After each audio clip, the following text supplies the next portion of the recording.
صباح الخير. رسالتي موجهة النهاردة للأخ اللي اسمه جعفر، اللي بيعمل برنامج مع دويتشه فيلا. انت دلوقتي لو انت عامل حفلة في بيتك او فرح او بتاع، وعامل الدعوة عامة للجميع بس بشروط: يا جماعة انا محدش بيشرب في بيتي كحول.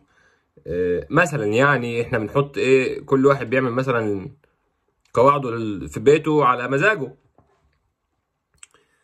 فانا اروح بقى عندهم وماسك ازازه خمره في ايديا وعارف ان الناس مثلا مش قابل حاجه زي ديت؟ لا، اكيد لا.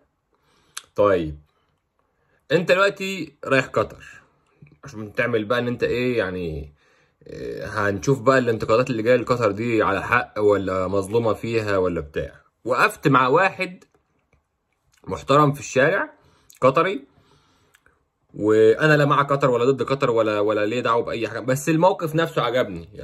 يعني انت طلعت الموقف، انت طلعت الفيديو وعشان تشتكي يعني ان الراجل عمل الموضوع بشكل شخصي، ان هو رد عليك الموضوع بشكل شخصي وبيقول لك انت تقبله لعيالك.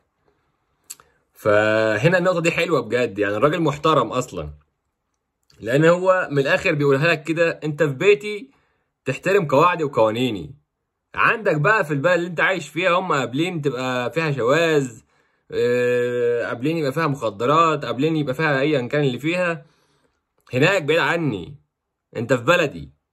قالها لك بطريقه غير مباشره، قالها لك بطريقه محترمه وبطريقه غير مباشره. انت في بلدي تقبلها على عيالك، يعني من الاخر تقبلها في بيتك.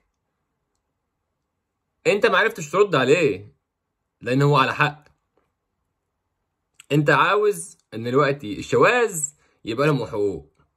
طب ماشي، احنا دلوقتي عايشين في المانيا، ليه ما بنطالبش من زمان ونقول حقوق المسلمين وما حقوق المسلمين؟ ما احنا عايشين يا عم ومحترمين قوانين البلد اللي احنا عايشين فيها وخلاص. احنا عايشين في المانيا ومحترمين قوانين البلد اللي احنا عايشين فيها. خلاص انت رحت هناك، ايا كان انت او الناس اللي راحت وعملت المخالفات اللي الدولة قالت عليها، رحت هناك تحترم قوانين البلد اللي انت فيها. خلصت المشوار اللي انت رايح له، مع السلامة. انت رايح عشان كورة، اتفرجت على الكورة، سلام عليكم وعليكم السلام. مش كده ولا ايه؟ انا مش شايف يعني ان انتوا مش هبقى عامل حفله مثلا في بيتي وعامل الدعوه عامه للجميع عشان نفرح مع بعضينا، والاقي واحد مثلا داخل يقول لي انا جاي هنا اتناك. ما يا عم، في ايه مالك يا عم؟ ما انتوا دخلتوا مكان، ما تحترموا الناس اللي فيه واحترموا قوانين الناس واحترموا عقليه الناس وثقافه الناس ودين الناس.